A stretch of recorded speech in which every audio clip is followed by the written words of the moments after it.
Hey, so I was on a dating app, and this is an update.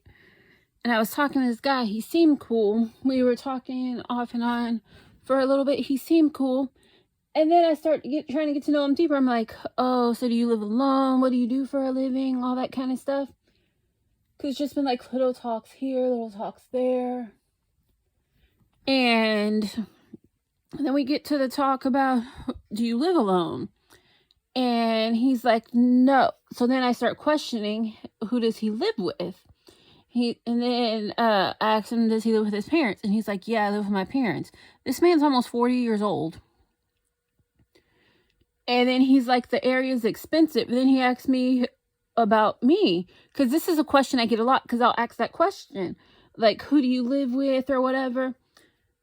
Because like one guy, he was helping his family pay their mortgage off, because his brother helped him come to this country. So it was like, okay, that's a nice thing to do. And you're going to school at the same time, getting your master's degree. You have a great job, all that stuff. And you're helping your brother pay off his mortgage, where he only has a few years left. And then you're also saving money up. So when you move, you can buy a place. That I can completely understand. But this guy, he's older. He's a lot older than the guy who said that. Because this guy, he's a lot older than me. And funny thing is, he's like, oh, and I'm like, you live here, right? In the city. And I'm like, what do you mean you can't afford a place? It's so cheap there. That's one of the cheapest places in the area. And he's like, it's so expensive. Are you sure? And then I go look on Craigslist to look up places. And then I was like saying, I'm looking at like, these places are pretty cheap. And they're really good deals. Because like some of these places were like $1,500. And that's including utilities and everything. Except for like PG&E. Because that includes water, trash, and all that stuff for like $1,500. Like my place, I wish my place was that cheap.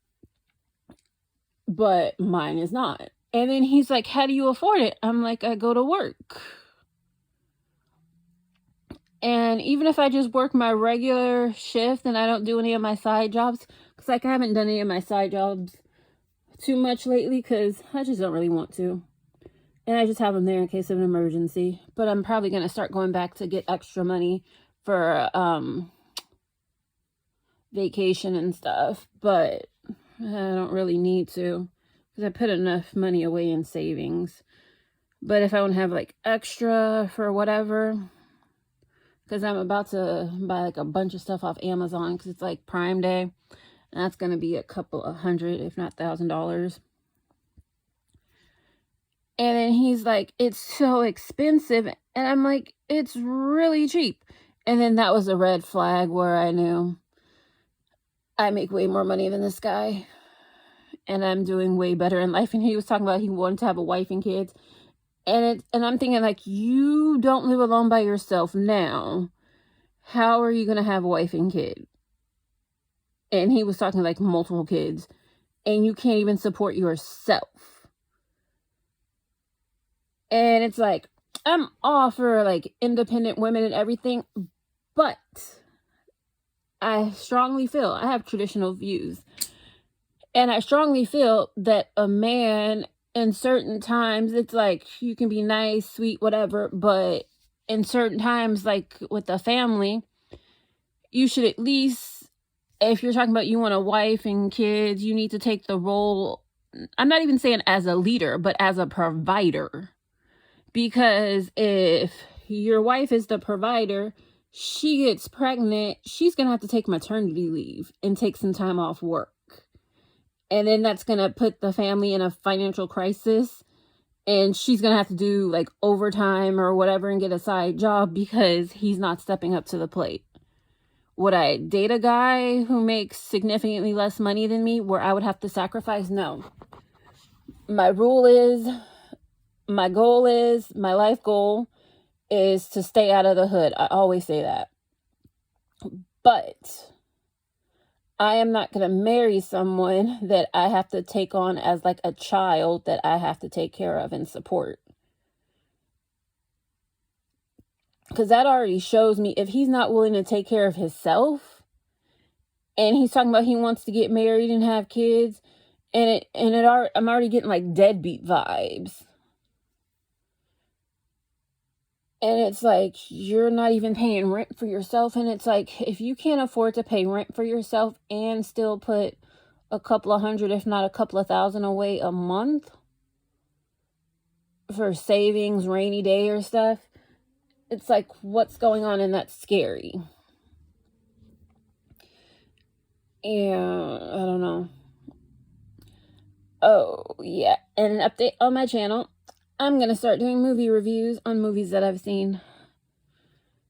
And you're wondering, how does that relate to this? It's going to be about my latest review is going to be about the movie Don't Worry, Darling. And that'll be coming up soon. But this, I just find it so interesting because, I don't know, I think a lot of the stuff that like these guys are saying on YouTube is like so weird. Because like somebody was like, $100 is a lot of money to spend on a date. And most guys, they're like, oh, I want to spend money on, well, I don't know. I'm not sure. Because a lot of stuff that I hear is like weird. Because I know where I live, and like this last guy that I went out with, I would say he's very well off, and he probably makes six figures, at least six figures. And he was a nice guy, and he was about budgeting, saving. And he worked for a really good company. He had his stuff all together. He was a nice guy. But on our first date, I was like, let's just go to like the movies or something simple, something fun. And he was like, I really don't want to go to a movie. I want to take you out to a nice dinner and stuff. And I'm like, yeah, I don't really want to go. And then it's like some guys, actually not some guys, most guys are like, I want to take you out to a nice dinner and stuff. And a nice dinner is expensive. And it's like, I don't really want to go. That's not really my thing. I'm just more of a hangout, chill, low-key person. And you go on a movie, you go out and have a snack or whatever. That's like $100 or so, depending on how you pay for it. Because there are different ways to pay for things and get discounts. So sometimes it can be a lot of, because sometimes a movie is like $20-something. And you're paying for two people to see a movie, and then you get snacks and stuff. Then you hang out a little bit, and then you go out for ice cream, and then ice cream can be like $20, and then snacks at the movies can be like $50. So you can just end up going to the movies and getting like a movie ticket and get some snacks and then get some ice cream later, and you're already like over $100. So I don't get like where people are talking about, because I saw this talking about $100 was too much for a date. It's like, what kind of date? But then again, I live in California and things are more expensive. Because like sometimes a movie ticket is like $21 or so sometimes, depending on if you go for like a night movie. Yeah.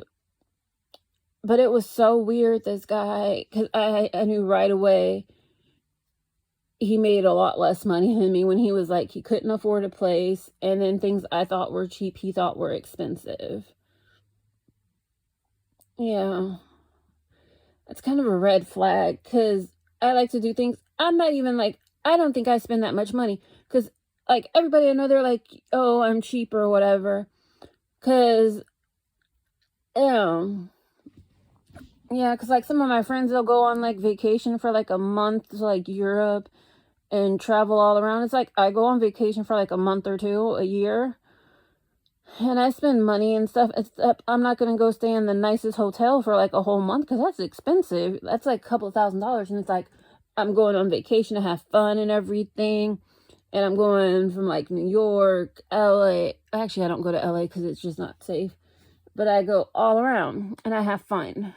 And I leave the country, I come out of the country and everything. And I've been doing that since I was really young. Yeah, and then like I still don't get what's with these guys talking about passports. And they're talking about these guys are like in their like 20s and 30s. And they're just like now getting a passport. Because I was telling my friend that, and she was like, what was wrong with them? Why couldn't they get a passport? And then like I started showing my friend these YouTube videos, and then like they're confused too, because they're like, why don't these guys have passports? Yeah, because my friend, she used to make fun of me when we were like teenagers, because I didn't get my passport until I was like, I think maybe 16 or so. Yeah. So it was kind of weird because like when everybody was like leaving the country, because like people were leaving the country with their parents like under 18 and stuff.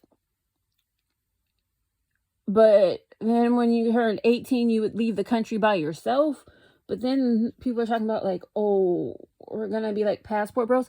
And then the part I don't really understand, why do you have to leave the country to meet someone from another country? It's like, where are you? I don't know. I don't understand these things, but I meet people from like all around. Like I know people from like Belgium, France, Morocco. Like today I just met a new guy from Tunisia. I met a guy from Algeria. I know guys from like all over. And it's like, I don't even meet them from dating sites. It's just like I go out and talk to people. I meet people. So it's really weird to me. I don't understand it. And then there's like all this stuff, and then it's like pro-black stuff, and it's like cultural appropriation and all this stuff. I don't understand it. I don't want to say I'm a conservative, and I don't want to say I'm a Democrat, but I don't agree with everything the conservatives say. I think some of their stuff is like too liberal and crazy. And it's like, I have Christian values, but from my experience, the majority of the experience that I've had with Christians, I wouldn't say that represents me and all that, because I just felt to be like distasteful. Because I think there are like two types of Christians. There's like the Christians that are like nice and sweet and they do things for each other, and then they like truly care. And then there are like those Christians that talk bad about you and have like 5 baby daddies and like 5 kids and all that stuff. So it's like, and they're telling you how you're a bad Christian, and it's like, yeah, I don't do the stuff you do because I think you do bad stuff. And they're telling you how you're a bad Christian. But then I don't think you have to be a Christian to be a conservative either. I think you just have conservative values and different things, and believe in like doing the right thing and not depending on others and taking care of yourself and all that stuff. But I do agree, if something happens, you should be able to go to your government or whoever to help you with like social service stuff. But I think that stuff at the border is just fucking crazy. And then I saw some YouTube videos about people on the border that are immigrants that came here legally, and then they're like against the border and stuff. And it's like, okay, why not listen to those people? Yeah, and I don't think that's fair. You get to cut the line and you do the wrong thing and you get ahead of the people that did the right thing. That's not fair. But then the people that did the right thing end up on top because then they get more opportunities to do stuff. But it's also interesting. If you like, subscribe and keep watching my videos and all that good stuff. Bye!